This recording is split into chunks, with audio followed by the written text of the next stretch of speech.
Mesdames et messieurs, bonsoir et bienvenue à votre émission.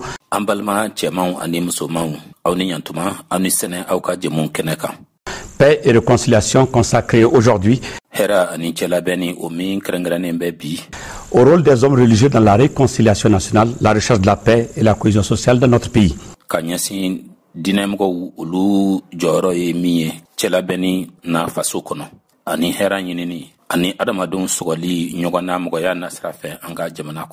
Je suis donc sur ce plateau de leaders religieux.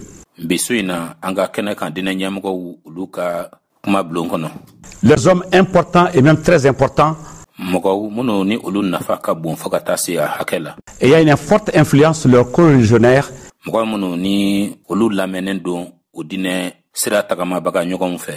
Et même sur leurs concitoyens tout court.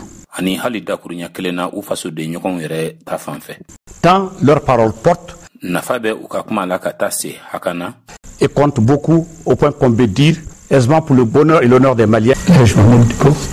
Bonsoir. Bonsoir.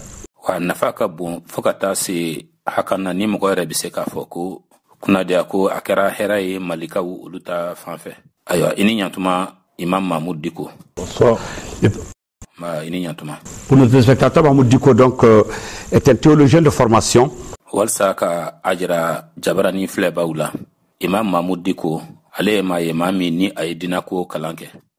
Il a été plus successivement dans ce pays imam, professeur d'arabe.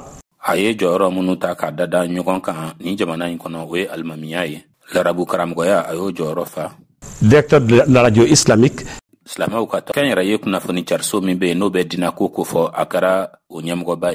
Mais également et surtout vice-président de l'AMIPI et aujourd'hui président du Haut Conseil islamique du Mali.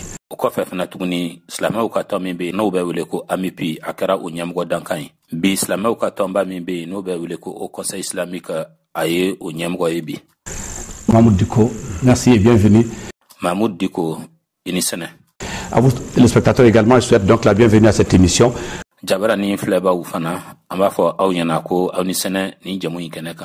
Consacré donc aujourd'hui au rôle des hommes religieux dans la paix, la recherche de la paix et la réconciliation de notre pays.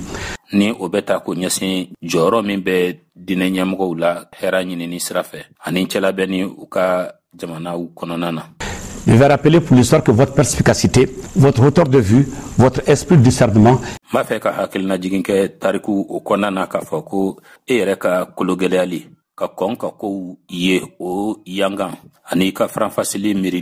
et surtout votre respect réciproque au nom des religions respectives que vous animez.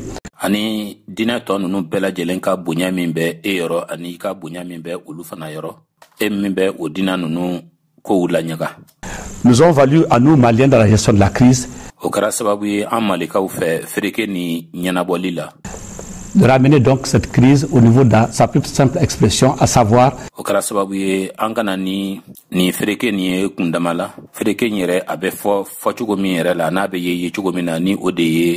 des djihadistes, des islamistes, des terroristes alliés au nom d'un islam qu'on ne connaît pas.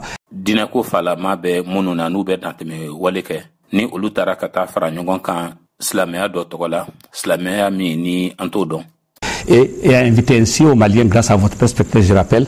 Et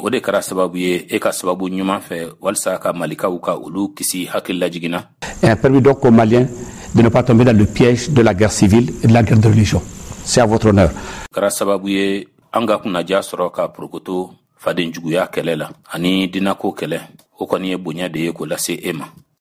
Mahmoud Diko, premier élément donc, c'est que vous êtes des citoyens de ce pays, vous êtes au parfait de ce qui se passe, vous avez été au cœur du combat, comme toujours. Mahmoud Diko, fin fola mimbe. Ode ni kafa ko ni jamana indinye. Iba kalama choy fin mimbe sena jamana inkono wa ikmbe keleche manchela. Inafo tuma bela jele. Mais hier, vous avez reçu dans le cadre de cette réconciliation nationale, actualité oblige, la visite du Premier ministre dans vos mosquées. Inafo kunafo kata chugo mierela kunungo ochela beni hukumu konana ye bismidalike ka anyasi jamana kotigima auka misri ukono. Et nous allons vous permettre donc de voir en image ce reportage-là et entendre vos réactions là-dessus. Voilà, ambena ato kunafo monu sorola kene kanana iko kunafo ko ulaje ko lame o kofe ambe segin kana yɛrɛ hakililanta ye min ye o kunnafoni ninnu kan k'o fɔ an ɲɛna.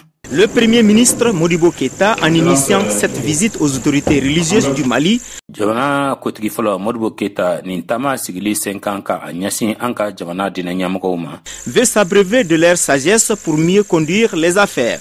a b'a a fɛ ka dɔɔni sɔrɔ ka bɔ diinɛ ɲɛmɔgɔw olu yɔrɔ walasa jamana koɲɛ bɛ se ka ɲɛnabɔ a fɛ ka ɲɛ cogo min na. Pour parler du Mali, pour prêcher la paix. walasa ka kuma Mali ko la, ka kuma hɛrɛ ko la. Et c'est au nom de la paix que je fais ce déplacement. Hɛrɛ de tɔgɔ la n bɛ nin taama in kɛ. Pour que les prières nous aident à nous débarrasser des démons. walasa ala wele ninnu olu ka kɛ sababu ye ka an tila ka bɔ sitanɛmɔgɔw la. Pour que nous puissions ouvrir maintenant la main, tendre la main. walasa an ka se ka an tɛgɛw dayɛlɛ ɲɔgɔn ye, an k'an bolow sama ka sin ɲɔgɔn ma. Et opposer la synergie à l'antagonisme. ani k'an fangaw fara ɲɔgɔn kan k'o kɛ ka juguyaw kɛlɛ. Puisque nous ne pourrons rien tirer de la violence. kamasɔrɔ an tɛ se ka fosi de sɔrɔ dantɛmɛ wale kɔnɔna na. Au Haut Conseil islamique, l'assurance a été donnée au chef du gouvernement. Haut Conseil islamique kɔnɔna na hakililatigɛ o dira fanga ɲɛmɔgɔ ma. Les religieux promettent de s'impliquer pour que le Mali retrouve la paix, la cohésion sociale et son unité. diinɛ ɲɛmɔgɔw ye layidu ta k'a fɔ ko u na u cɛsiri walasa Mali ka se ka hɛrɛ sɔrɔ ko kura ani adamadenw sɔgɔli ɲɔgɔn na fo kana se a ka kelenya ma. Et nous avons donné l'engagement que la communauté musulmane dans son ensemble va être aux côtés des autorités maliennes. an ye layidu ta ko silamɛya kulu u bɛɛ lajɛlen faralen ɲɔgɔn kan ko an na to Mali fanga kɛrɛfɛ k'a dɛmɛ. Pour essayer de consolider et raffermir la paix. walasa ka hɛrɛ ka a banban ka hɛrɛ k'a la sinsin. Et la réconciliation dans notre pays, Inch'Allah. ani cɛlabɛnni an ka jamana kɔnɔna na ni ala ka diɲɛ ye. Monsieur Diko, vous venez de suivre donc ce reportage. Quelle appréciation vous en faites d'abord? Imam Mahmoud Diko, i bɔra sisan ka ni kunnafoni ninnu lamɛn, e yɛrɛ fɛla ye jumɛn ye nin ko kun kan? Merci. Bismillah ar-Rahman ar-Rahim. Je remercie Allah le Tout-Puissant. Mais il faut, mais foli di sebayaw bɛɛ tigi ala ma. Qui nous a donné cette occasion vraiment de nous adresser à nos concitoyens, à nos co-religionnaires. O min ye cogoɲa di an ma tiɲɛ yɛrɛ la, an ka se ka kuma an diinɛ sira taama ɲɔgɔn olu fɛ ani an ka kuma jamana kɔnɔdenw fɛ. Je crois que cette visite est une visite remarquable. N b'a miiri k'a fɔ ko nin taama min kɛlen filɛ nin ye, nin ye taama ba de ye. Qui nous a permis vraiment de renouveler l'engagement qui a toujours prévalu entre nous et les autorités. Min kɛra sababu ye an ye layidu min ta an ka o lakuraya, o layidu min tuma bɛɛ lajɛlen na ni o bɛ an ni faamaw ni ɲɔgɔn cɛ. Qui ont eu la chance de conduire les destinées de notre pays. O faama minnu n'olu ye kunnaja sɔrɔ ka jamana koɲɛw ɲɛ minɛ. Nous sommes en parfaite symbiose avec nos autorités. An ni jamana ɲɛmɔgɔw ni ɲɔgɔn cɛla ta fan fɛ bɛn ani ɲɔgɔn faamu de bɛ yen. Pour dire que l'essentiel pour nous et pour eux et pour tous les Maliens, c'est d'abord le Mali. walasa k'a jira k'a fɔ fɛn min ye ko bɛɛ lajɛlen belebele ye an ta fan fɛ olu fana ta fan fɛ ani malika bɛɛ lajɛlen ta fan fɛ fɔlɔ o ye maliko in de ye. C'est ce que nous avons perçu hier, c'est ce que nous avons réaffirmé. Kunu an ye o de faamuya wa an seginna o de kan fana k'o da kɛnɛ kan. Et c'est cela en réalité le sens de notre engagement. Wa mɔgɔ bɛ se k'a fɔ tiɲɛ yɛrɛ yɛrɛ la o ye an ka cɛsiri de kun ye.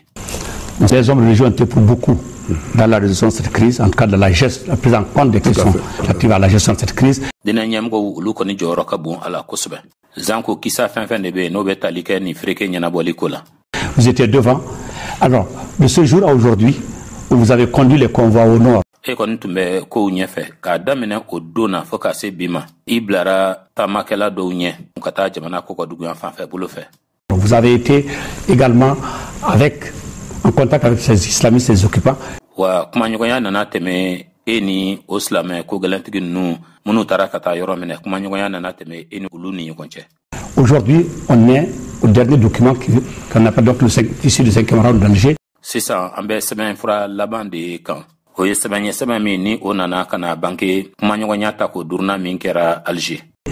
Le parade de ce document-là, aujourd'hui, si on vous demande un regard croisé sur cette situation, qu'est-ce que vous allez dire? Wa ka kuma kɛ o sɛbɛn kan ni ɲiningali kɛra e la bi ko e ka jateminɛ kɛ o kun kan Mahmoud Diko e hakililanta bɛ kɛ jumɛn ye? C'est d'abord remercier encore Allah le Tout-Puissant qui nous a permis vraiment de voir ce jour. Mesegin halibi ka barkada alaye alemi sona anga bidonyi. D'être là aujourd'hui pour parler du débit. Walsa anga kayambi ka kuma ko nyera damineka. C'est vrai que c'était difficile au début, c'était laborieux. Tiens daminena akunga gele. Fin kundodo ni afanga kungabu. Mais avec conviction et foi, nous avons fait face à cela. Ce n'était pas facile. Nga kakeni limaneai ani an yɛrɛ dalen bɛ fɛn min na an dusukun na an kɔni sera ka an ɲɛsin a ma a tun ma nɔgɔn. Je me rappelle le premier déplacement qu'on a eu à faire à Ouagadougou. J'étais avec mon frère Jean Zerbo. N hakili bɛ a la an ye taama fɔlɔfɔlɔ min kɛ ka taa Ouagadougou. Ne ni n balimakɛ Jean Zerbo an tun bɛ ɲɔgɔn fɛ. C'était presque un saut dans l'inconnu. Nga o kɔni tun ye fɛn de kɔni ye an kɛlen tun bɛ ka don fɛn min kɔnɔna na ka taa sɔrɔ an ma ɲɛdɔn a la fɔlɔ. Nous sommes allés. Qu'est-ce qu'il fallait dire? Qu'est-ce qu'il fallait faire?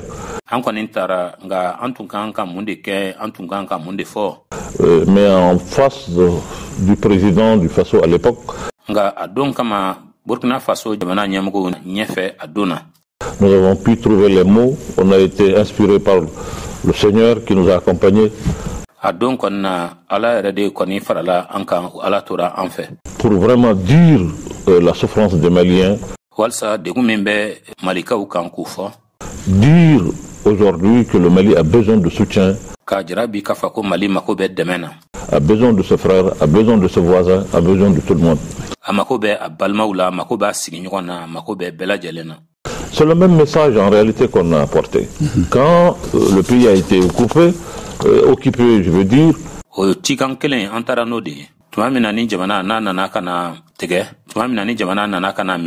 c'est vrai que ça a été un coup tellement dur que ça a sonné tout le monde.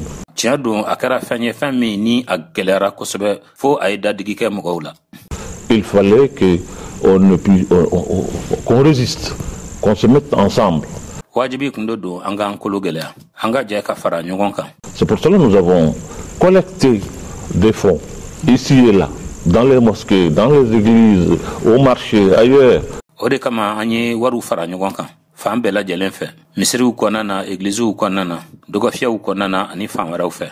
Mettre ça ensemble pour prouver qu'en réalité on ne peut pas nous couper nous.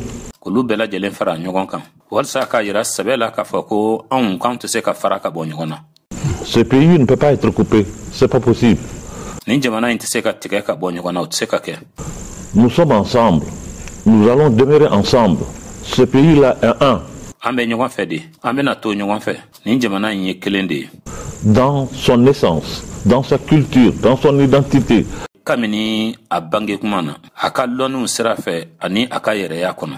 Et dans beaucoup de choses. C'est ça en réalité, c'est cet acte-là que nous avons voulu démontrer. Aller vers les djihadistes aussi, à l'époque, vers les occupants, pour leur parler.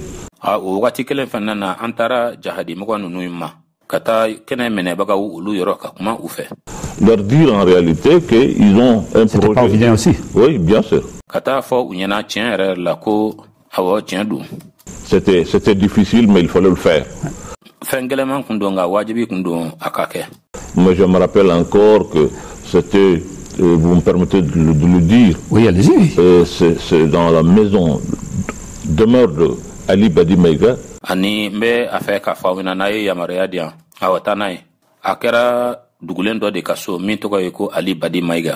Que j'ai rencontré le responsable de Mojaou avec le comité de crise de Gao. Et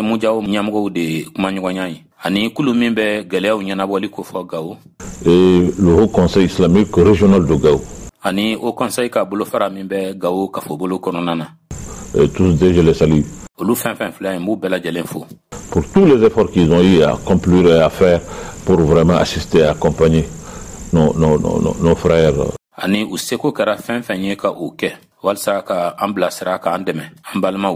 À Gao, je suis allé visiter l'hôpital, j'ai eu les larmes aux yeux.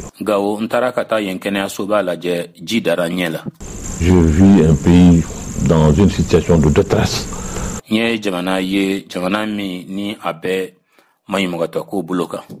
Qui fait mal. Mais il faut résister. Les larmes, je les ai eues, mais j'ai scié les larmes. Je n'ai pas voulu que les autres sachent que je suis en train de pleurer.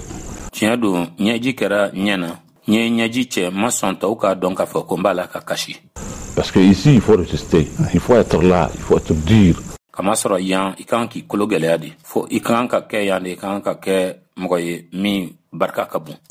Je leur ai dit que vous avez un projet qui n'ira nulle part.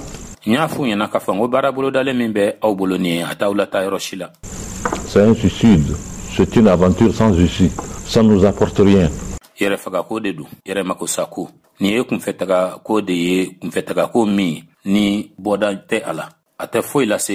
Ça n'apporte rien ni à l'islam, ni à vous, ni au Mali.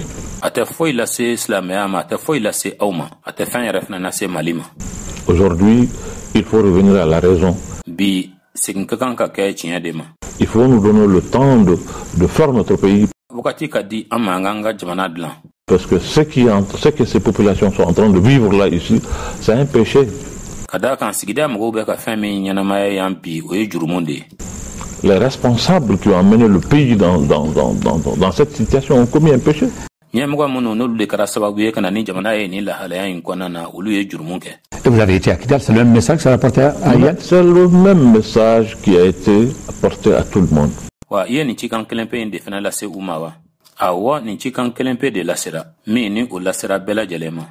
Nous avons voulu dire à tout le monde qu'en réalité, cette aventure-là n'ira pas.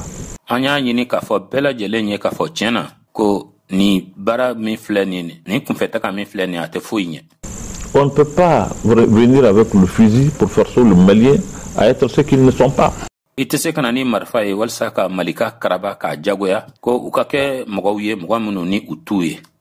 Non, la religion n'est pas la contrainte. Non, c'est une adhésion libre. Voilà. Donc, le fusil, ça ne marche pas. Nous leur avons dit que ça ne marche pas et ça ne marchera pas. Au contraire, ça va nous amener énormément de problèmes. Et ces problèmes-là, par la grâce de Dieu, les Maliens l'ont vécu, mais avec dignité.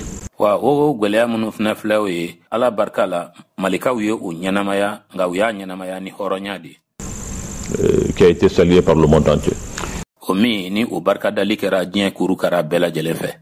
Pour d'entendre, nous allons donc parler rapidement du paraf que vous avez vécu comme tout le monde, comme tous les Maliens.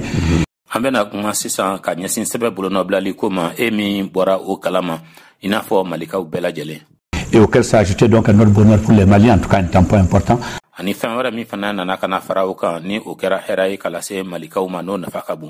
La victoire des jeunes qui ont dédié ça à la paix et à la réconciliation au Mali. Là, je m'en dis quoi.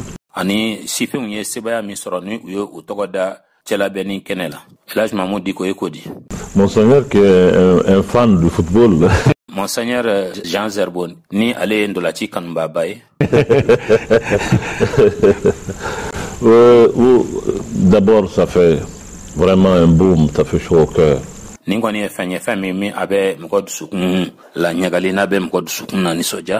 Aujourd'hui, tout acte doit, pour les Maliens, rentrer dans ça, doit être dédié à la paix.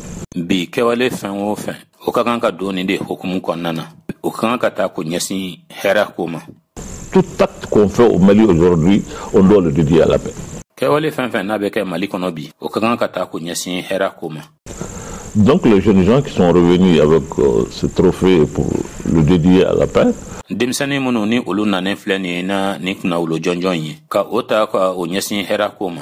c'est nous rappeler, c'est pour nous dire aujourd'hui que cette paix n'est pas l'affaire seulement des grands, mais c'est l'affaire de tout le monde.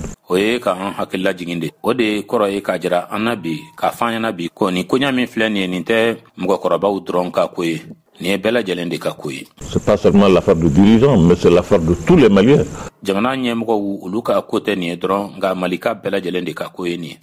C'est un message très fort. Et que nous avons vécu. Mais je voulais quand même dire quelque chose par rapport à ce que Monseigneur vient de dire tout de suite. anye omi nyanamaya anye omi ye anyena nye akanu fana ka fin do fo ka nyesi Monseigneur Boraka mi fo 600 oma. Le rôle de la foi dans la construction même de la paix. Limania joro hera dlani ko erela. Parce qu'une paix se construit, ensuite ça se consolide et puis ça se maintient. Ça se maintient. Hera abe dlande o kofe ato be la djija ka to la bamba abe to sena. Je crois que dans la vie des hommes, dans la vie de la nation, nous avons eu des moments très difficiles. Et ces moments-là doivent quand même nous interpeller. Nous avons une démocratie. Cette démocratie doit avoir des supports. Bea fanga be anfe anga bea fanga samasim ka kanka ye alela jugoro do nan ka kanka ye ala. Les supports, c'est d'abord nos valeurs. Asinsina ye femunya samasen ye femunya oye andambe wi. Nos valeurs sociétales, nos valeurs religieuses. Andambe wi femunya adamadenya ni sigi ani dina kononana. La démocratie est une chose que le monde partage aujourd'hui. Qui a des règles standards et universelles.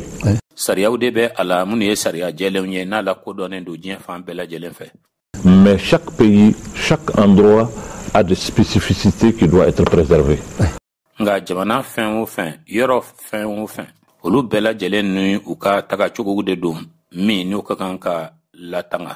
Nous avons résisté à cette crise parce que notre peuple a des fondements. Nous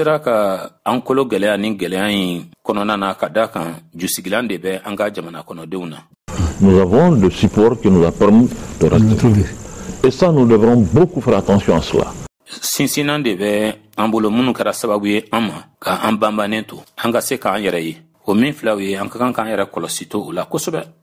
Et tout cela tire en réalité son essence dans notre foi. Dans notre religion, dans nos valeurs sociétales.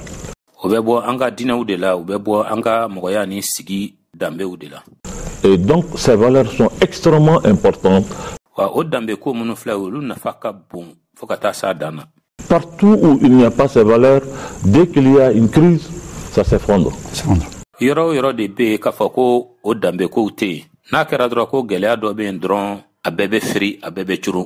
Si nous sommes restés solidaires, pouvoir gérer cette crise avec dignité,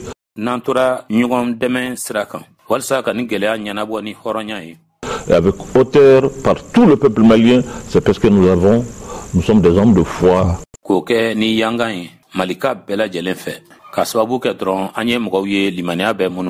Nous sommes des croyants et les Maliens sont profondément croyants.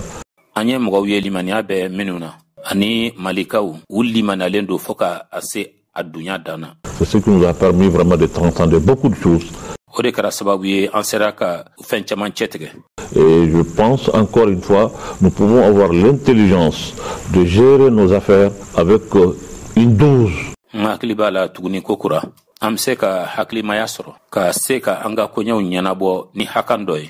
Encore de croyance qui nous permet vraiment de résister. Et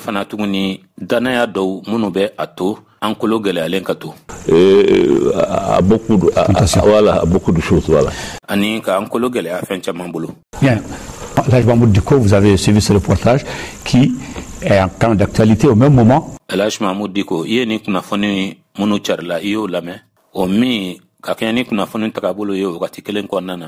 où les Maliens viennent de sortir un document de paraphe qui met au moins fin aux hostilités et à la voie de la paix. Ce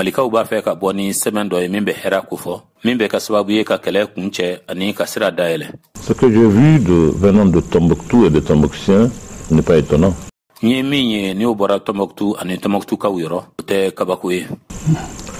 C'est un symbole très fort.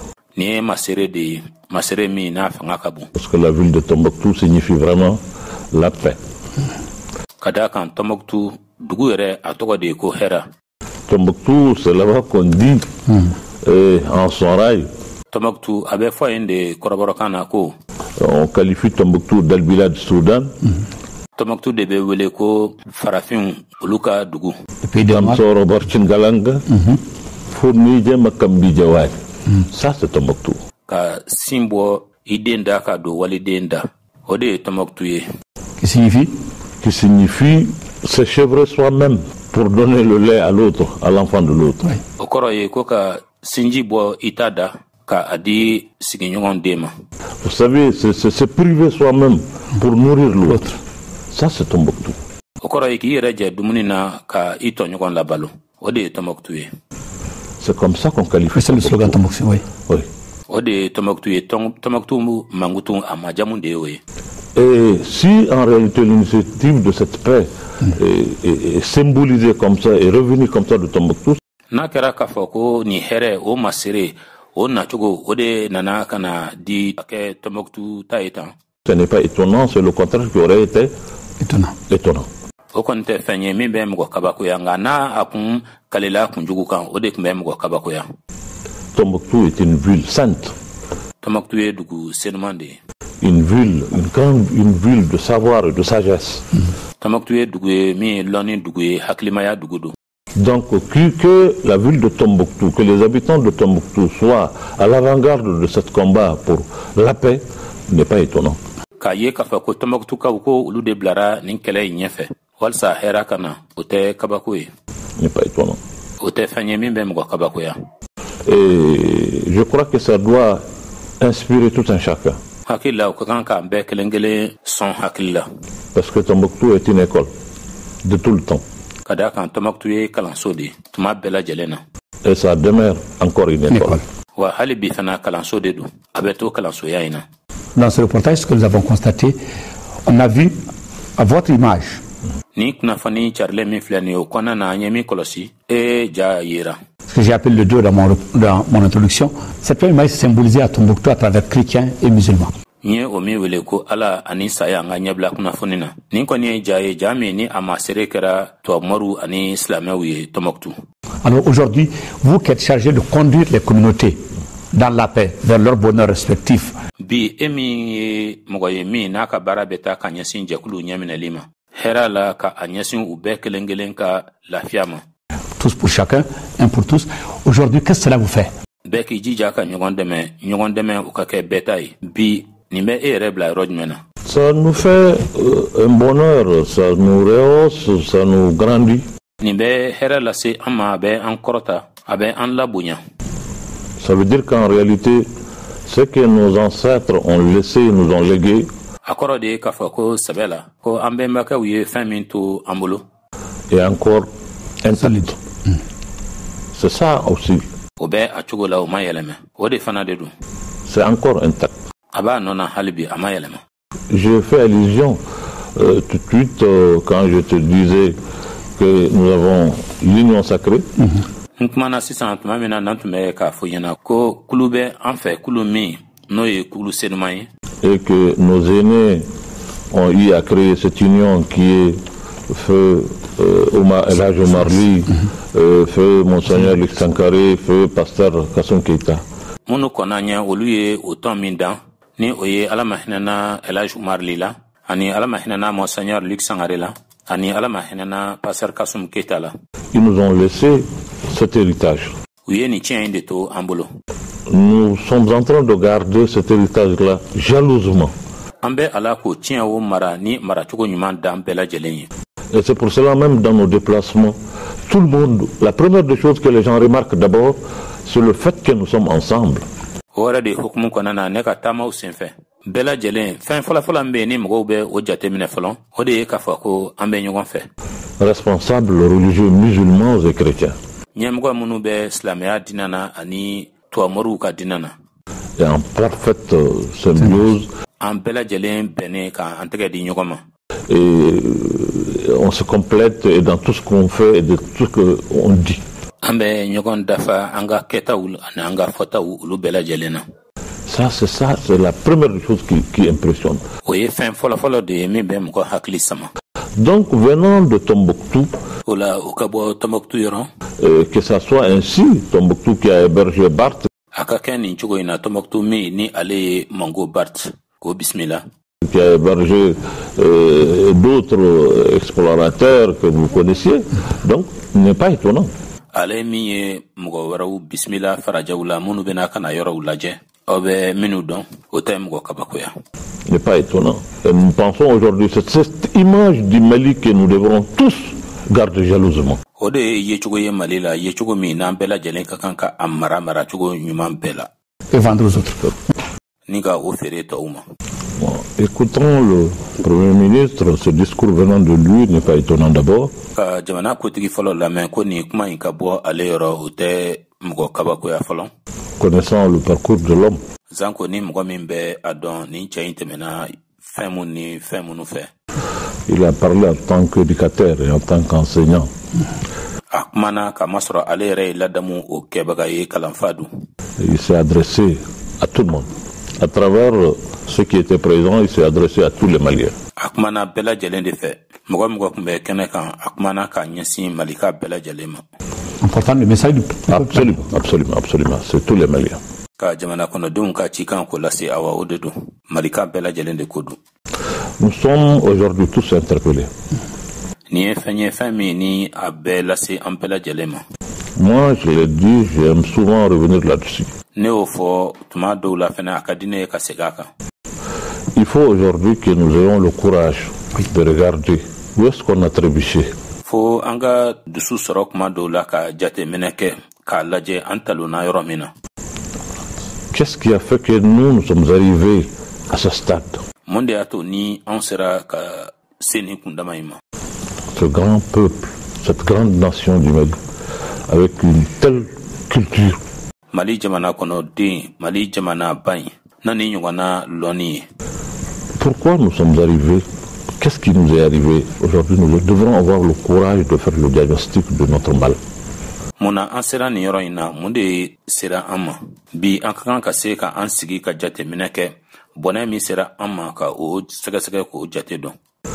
Je pense aujourd'hui que les états-majors des partis politiques, Mba miiri bi k'a fɔ ko politigitɔnw ɲɛmɔgɔyasow, les religieux, la société civile, diinɛtigiw ani sigida tɔnw, tout le monde dans son ensemble, nous devrons nous mettre ensemble pour voir notre parcours.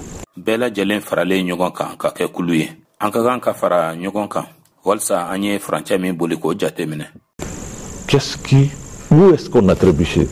An talonna fan jumɛn de fɛ? Mun de sera an ma? Qu'est-ce qui nous a arrivé?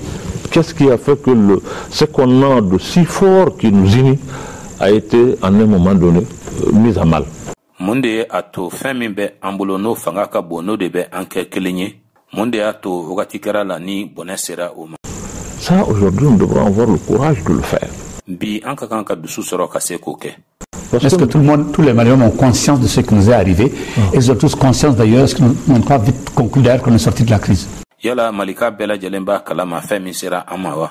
Yala bɛɛ b'o kalama? Yala dɔw yɛrɛ ma a jateminɛ ka ban k'a fɔ k'an bɔra gɛlɛya kɔnɔ wa?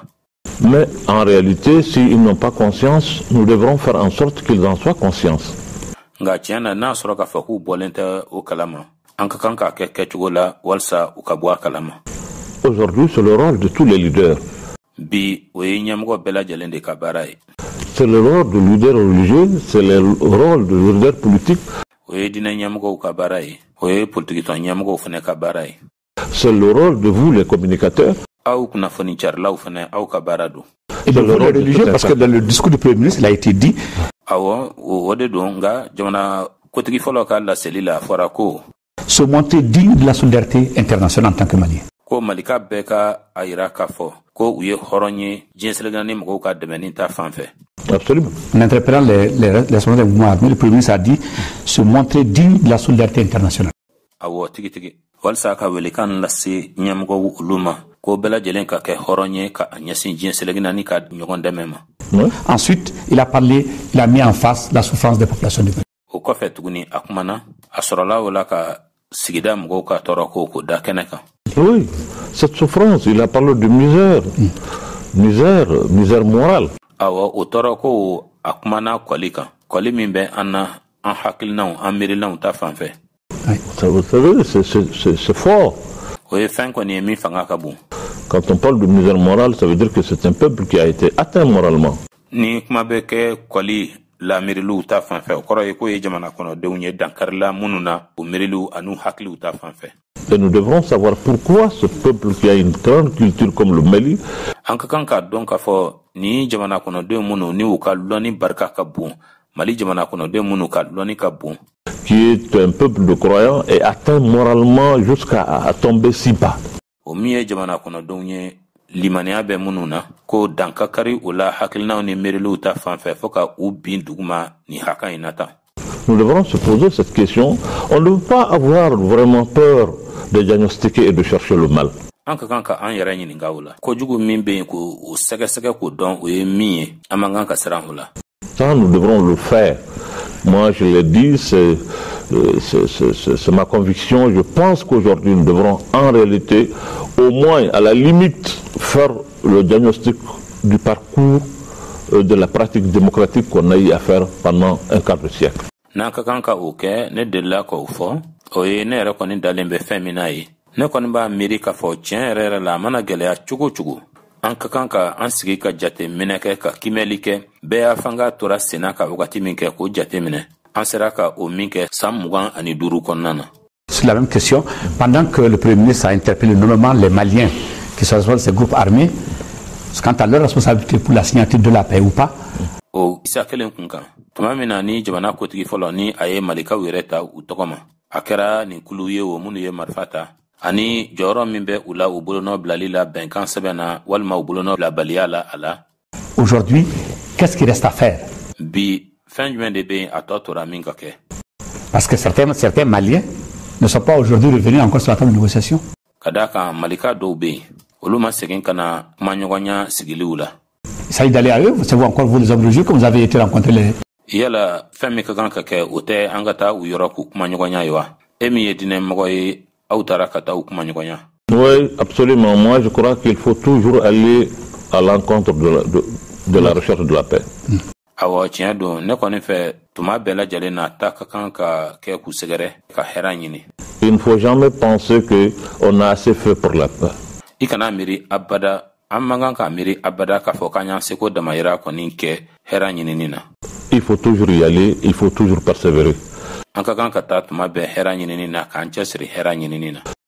Mon frère a parlé de démons. N balimakɛ kumana sitanɛ mɔgɔw ko la. Nous sommes dans une société aujourd'hui, dans un monde aujourd'hui qui est assailli par beaucoup de choses. An bɛ sigida de kɔnɔna na bi an bɛ diɲɛ min kɔnɔna na bi fɛn caman de kɛlen bɛ ka dankari kɛ o sigida ni o diɲɛ la. Et je l'ai dit dans d'autres propos. N y'a fɔ kuma wɛrɛw olu senfɛ. C'est peut-être excessif, mais c'est la réalité. N b'a miiri k'a fɔ dantɛmɛko don nka tiɲɛ kɔni de don.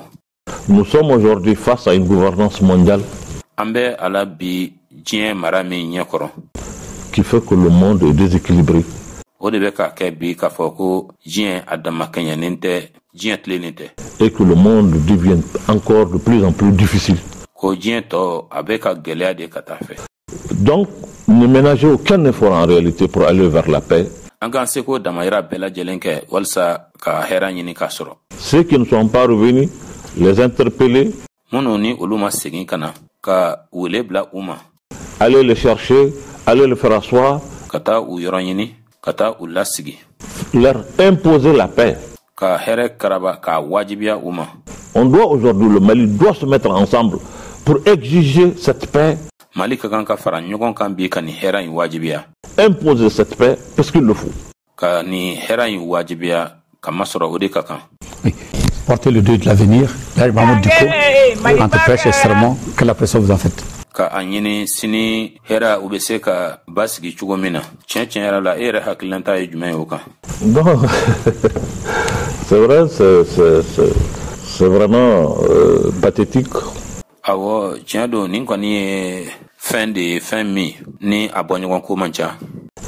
Ça va droit au cœur, c'est la vérité. Ni ye fɛn min ni a bɛ bɛn dusukun ma tiɲɛ de don. Je pense que cette vérité est non seulement valable pour ceux qui sont là-bas et pour nous-mêmes. O tiɲɛ min kɔni filɛ o ye fɛn min ni o ye yenfɛmɔgɔw ta ye wa an yɛrɛ fɛnɛ ta don. Je pense que la paix la paix, comme il l'a dit, n'a pas que des amis. La paix a beaucoup d'ennemis. Ba miri ka fɔ ko hɛra kɔni a tɛ dɔrɔn k'a fɔ ko teriw dɔrɔn de bɛ hɛrɛ la nka hɛra fana juguw ka ca. Beaucoup d'ennemis. Juguw caman. Non, même notre comportement quotidien peut être l'ennemi de notre paix. Hali an ka don o don tabiyaw an ka don o don juguw olu bɛ se ka kɛ hɛra jugu fana ye. Vous savez, quand vous ne luttez pas contre l'injustice, I b'a dɔn k'a fɔ n'i ma tilenbaliya kɔni kɛlɛ, contre la corruption, contre la malgouvernance, contre tous ces maux qui fragilisent un pays, n'i ma yuruguyurugu kɛlɛ, n'i ma marakojuguya kɛlɛ, ka ɲɛsin nin fɛnjugu ninnu ma minnu n'olu bɛ jamana bɔgɔ fiɲɛ k'a barika ban, vous êtes vous-même ennemi de la paix. I yɛrɛkun I ye hɛra jugu de ye. Donc, pour construire la paix, il faut revoir tout le système et nous réarmer moralement. O la walasa ka hɛra dilan, ka hɛra labɛn, ka hɛra sɔrɔ, fo segin ka kɛ ni tagabolo ninnu bɛɛ de kan, ani hakili ni miiriliw ta fanfɛ k'a labɛnw kuraya. Pour vraiment faire face à cette situation. Walasa ka an ɲɛsin ni lahalaya in ma. Parce que l'ennemi de la paix n'est pas seulement sur le porteur de fusil. Hɛra jugu o tɛ dɔrɔn marifa bɛ mɔgɔ min bolo ye. C'est même notre comportement quotidien peut être facteur de déstabilisation de la paix.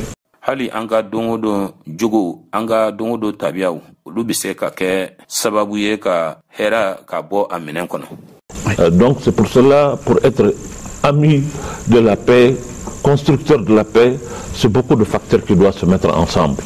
O de kama walasa an ka se ka kɛ hɛra yɛrɛ teri ye, an ka se ka kɛ hɛra dilanbagaw ye.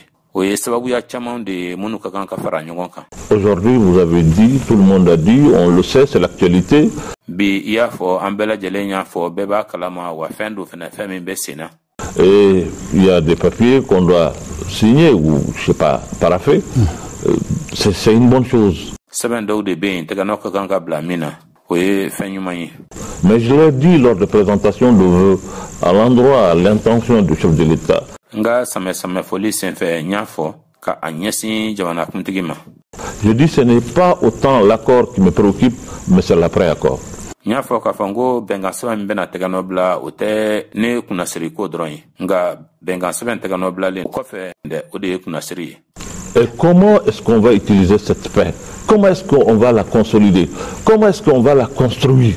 O hɛra min filɛ o ye, an bɛna baara kɛ n'a ye cogo di? An bɛna a latanga k'a mara k'a ɲɛ cogo di? O hɛra o bɛna dilan cogo jumɛn na? Parce que nous avons posé des actes qui ont fait que cette paix-là a été mise en mal. Ka d'a kan an ye jogow ta, an ye tabiyaw de sigi sen kan min kɛra sababu ye ka dankari kɛ hɛra in na. Ça, nous avons aussi une responsabilité dans ça. O kɔni na an nɔ bɛ o ko la. De par les actions qu'on a eu à poser dans notre pays qui sont la malgouvernance de notre pays. Ka sababu kɛ kɛwalew ye, kɛwale minnu n'an y'o sigi sen kan an ka jamana kɔnɔ, ni o ye jamana a marakojuguya ye an fɛ yan. Ça a permis à tout venant de venir s'installer chez nous. A kɛra sababu ye nabagaw sugu bɛɛ lajɛlen ka na ka sigi an fɛ yan. D'en faire de notre pays certaines parties des zones de non-droit. K'an ka jamana yɔrɔ dɔw kɛ yɔrɔ tigintanw ye. Nous devrons reconnaître vraiment cette responsabilité. An ka kan ka o jɔyɔrɔ min filɛ o ye, an kan ka sɔn o ma. Et prendre conscience de tout cela. Ani ka o ko bɛɛ lajɛlen ye ka bɔ o kalama. Et c'est tout cela ensemble en réalité qui va faire la paix. O bɛɛ de faralen ɲɔgɔn kan tiɲɛ na o de bɛna kɛ hɛra ye. Moi, je crois que ça a été une occasion très heureuse, d'abord pour nous, d'être ensemble. Ne kɔni fɛ a kɛra sababuya ɲuman de ye fɔlɔ anw ta fan fɛ ka ye ɲɔgɔn fɛ. Pendant une dizaine de jours. Tile 10 bɔ ɲɔgɔn ko kɔnɔna na. Tous les musulmans ensemble, voilà, leaders musulmans, chrétiens, société civile. Chrétiens ani silamɛw, chrétiens ɲɛmɔgɔw, silamɛ ɲɛmɔgɔw ani sigida tɔn ɲɛmɔgɔw. Et tous les jours on est ensemble, on prend les repas ensemble, on échange. Don o don an bɛ ɲɔgɔn fɛ, an bɛ dumuniw kɛ ɲɔgɔn fɛ, an bɛ hakilina falenfalenw kɛ ɲɔgɔn fɛ. Sur la vie de notre pays, ça nous a vraiment permis d'avoir un autre regard sur nous-mêmes et sur notre pays. Ka ɲɛsin an ka jamana ka ɲɛnamaya ma. O kɛra sababu ye an ka se ka ye cogo dɔ ye ka a ɲɛsin an yɛrɛ kun ma ani an yɛrɛ ka ɲɛnamaya ma. Et ensuite, nos interlocuteurs qu'on a eu en face. O kɔfɛ an kumakan ɲɔgɔn minnu ni an ye olu sɔrɔ an ɲɛfɛ. On leur a tenu le langage qu'un ami doit tenir à son ami. An ye kumaw de fɔ u ɲɛna terimaw ka kan ka min fɔ ɲɔgɔn ɲɛna. Le langage de la vérité. Tiɲɛ kuma. Leur dire ce que nous pensons, oui. Ce que la société malienne pense de nos relations. A hakilanta ye min ye an ye o de fɔ u ye. Mali sigida bɛ min miiri an ka jɛɲɔgɔnya kun kan. Selon nous, qui n'est pas le diplomate voilà, politique, non, c'est ce qu'on leur a dit. An y'a fɔ u ɲɛna k'a fɔ an tɛ mɔgɔw ye mɔgɔ minnu ni olu ye diɲɛ jamanaw ni ɲɔgɔn cɛ sira tagamabaw ye dɛ. An y'o de f'u ɲɛna. Aujourd'hui, le peuple malien souffre. Bi Mali jamana kɔnɔdenw bɛ ka tɔɔrɔ.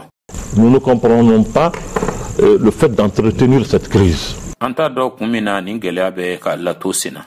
Ça peut nous amener très loin. A bɛ se ka an lase fɔ yɔrɔ jan ma.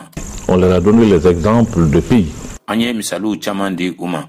Dans lesquels on a créé et entretenu le pourrissement de la situation. An ye jamana caman misaliw di u ma. O jamana minnu kan u ye kow to u yɛrɛ ma ten u ka tiɲɛ u ka tɔli. Aujourd'hui, c'est devenu une situation monstrueuse que personne ne peut contrôler. Bi o kɛra lahalaya cɛjuguba de ye mɔgɔ si bolo tɛ se ka se min tiɲɛni dan na. Il faut beaucoup faire attention et c'est ce cri, ce langage de vérité que nous avons tenu à nos interlocuteurs. Fo an k'an yɛrɛ kɔlɔsi to kosɛbɛ o la. O tiɲɛ kuma an y'o fɔ an kumakan ɲɔgɔnw de ye. Et nous pensons qu'on a été compris par eux. An b'a miiri k'a fɔ ko u ye an faamu. On se réjouit aussi de l'accueil qui nous a été fait dans ces différents pays. Ani an bɛ nisɔndiya an kunbɛnna kunbɛn cogo minnu na o jamanaw kan. Ça veut dire que encore une fois le Mali est respecté. O kɔrɔ ye tuguni ko kura ko Mali bonyanen do. Ça, nous l'avons vu par ces différents pays que nous avons eu à visiter. O kɔni an y'o ye o jamanaw bɛɛ lajɛlen kɔnɔna na an ye o jamana minnu kɔnɔna taama. Bien. Une dernière question avant pour le tour de table. Est-ce qu'on peut savoir aujourd'hui s'il y a un message spécifique, vous en tant que vous qui avez vécu tout ça depuis les temps chauds jusqu'à aujourd'hui, on est en train de sortir de la tête de l'eau. Ɲiningali laban yana an ka kuma kɛ galamani ye k'a munumunu yala an bɛ se k'a dɔn bi n'a sɔrɔ cikan kɛrɛnkɛrɛnnen bɛ yen Zanko e min ye nin ko ninnu bɛɛ ɲɛnamaya k'a daminɛ wagati a kalamanba wagatiw la fo kana se bi ma ni an b'a la ka an kun labɔ ji la. Quel message spécifique en tant que religieux, en tant que concitoyen, vous avez à dire à l'endroit des Maliens? Cikan kɛrɛnkɛrɛnnen jumɛn de bɛ yen e min ye diinɛ ɲɛmɔgɔ ye e min ye an fasoden ɲɔgɔn ye o kuma jumɛn de bɛ yen i b'a fɛ ka o min lase malikaw ma? Voilà encore les mêmes prières et les mêmes souhaits pour le Mali. Awɔ ala deli kelen ani laɲini kelen de don ka ɲɛsin Mali ma. Pour qu'en réalité ce qui s'est passé et ce que nous sommes en train de vivre aujourd'hui walsa tiɲɛ yɛrɛ la fɛn min kɛra ni an bɛ k'o de ɲɛnamaya bi puisse être pour nous une leçon. Walsa u ka se ka kɛ kalan ladilikan ye an ma. Pour qu'aujourd'hui le Malien se mette ensemble, tous ensemble. Ani bi malikaw ka se ka fara ɲɔgɔn kan u bɛɛ ka fara ɲɔgɔn kan. Avoir un réarmement moral et nous an ka labɛnw kurayan hakili n'a miiriliw la. Être debout, digne pour faire face à l'avenir. An ka se ka wuli ka kɛ hɔrɔn ye ka an ɲɛsin don nataw ma. C'est cela l'essentiel. Fɛn ye nafama yɔrɔ de ye o ye ala gɛlɛman de ye. Vous savez, nous avons partagé beaucoup de choses, moi et mon Seigneur. Ne ani Monseigneur an jɛra fɛn caman na an ye fɛn caman fɔ ɲɔgɔn ye. Je me rappelle la nuit du coup d'État, jusqu'à minuit on s'appelait pour savoir qu'est-ce qu'on doit faire demain. Coup d'État kɛra don min sufɛ fo ka taa se minuit ma an tun bɛ ka ɲɔgɔn wele walasa k'a dɔn an ka kan ka mun de kɛ sini. Et le lendemain matin c'était le coup d'État. O dugusajɛ sɔgɔmada fɛ o kɛra coup d'État ye. On s'appelait jusqu'à minuit pour savoir qu'est-ce qu'on doit faire demain. An tun bɛ ka ɲɔgɔn wele fɔ minuit walasa k'a dɔn an ka kan ka mun de kɛ sini. Quel message il faut avoir à l'endroit du peuple? Cikan jumɛn de bɛ yen min ka kan ka lase jamana kɔnɔdenw ma? Comment est-ce qu'il faut, qu'est-ce qu'il faut dire aux gens? Mun de ka kan ka fɔ mɔgɔw ye? On se posait des questions au téléphone la nuit. Sufɛ an tun bɛ ka ɲininkaliw de kɛ ɲɔgɔn na téléphone na. Ça veut dire à quel point on partage ses soucis. Nin kun ye ka a jira ni haminanko min bɛ an na an bɛ an hakili falen a la cogo min na. Aujourd'hui que le Malien se mette ensemble. Bi malikaw bɛɛ ka fara ɲɔgɔn kan.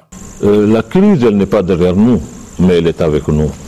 gɛlɛya min filɛ nin ye a t'an kɔfɛ dɛ nka a bɛ an cɛma de. On doit jamais se leurrer pour dire que bon, la crise elle est finie. Non. An man kan k'an yɛrɛ lafili abada k'a fɔ ko gɛlɛya banna ayi dɛ. Tant que les Maliens restent dans cette misère, la crise n'est pas finie. Ni malikaw kɔni tolen bɛ nin kɔli ni nin bolankolonya in na gɛlɛya ma ban dɛ. Tant qu'aujourd'hui il y a tant de Maliens qui ont besoin de soins de santé, ils l'ont pas. N'a kɛra k'a fɔ ko ni maliden caman ba ninnu ko ninnu mako bɛ furakɛli la nka o tɛ u bolo. Tant qu'il y a des millions de Maliens des enfants qui doivent aller à l'école, ils n'ont pas. N'a kɛra ko denmisɛnnin mɔgɔ miliyɔn caman k'olu ka kan ka taa kalan na ko olu tɛ ka kalan sɔrɔ. Des Maliens sont là qui ne mangent pas à leur faim. Et je crois que la crise n'est pas finie. Malika dɔw bɛ yen minnu n'olu bɛ dumuni ɲinina k'a sɔrɔ u bɛ dɛsɛ ka dumuni kɛ ka fa. Tout à fait. La crise n'est pas finie. Et pour qu'elle finisse, cette crise, il faut qu'on se mette ensemble. Maa miiri k'a fɔ ko gɛlɛya ma ban dɛ. Tiɲɛ don gɛlɛya ma ban. Walasa ni gɛlɛya in ka ban fo an ka fara ɲɔgɔn kan de. Il faut nécessairement que le Malien se mette ensemble. Wajibi de don a ka kan malikaw de ka fara ɲɔgɔn kan. Nous mettre ensemble, ça veut dire construire la paix. La paix. An ka fara ɲɔgɔn kan o kɔrɔ de an ka jɛ ka hɛrɛ dilan. Et c'est cette paix qui est l'avenir. O hɛrɛ o dɛ o ye siniɲɛsigi de ye. C'est cette paix qui est l'avenir. O hɛrɛ o ye siniɲɛsigi de ye. Mesdames et messieurs, je vous remercie d'avoir suivi ce débat avec l'espoir que ce débat vous aura apporté beaucoup d'informations. Balimakɛ ani balimamusow n bɛ aw fo nin baro in a lamɛnni na ka an jigi dalen to a kan k'a fɔ ko a ye kunnafoni caman lase aw ma. Je remercie d'abord mon frère Elhadji Mahmoud Dicko, président du Haut Conseil islamique. Merci. N bɛ foli lase fana n balimakɛ ma Elhadji Mahmoud Dicko kɔni Haut Conseil islamique ɲɛmɔgɔ i ni ce.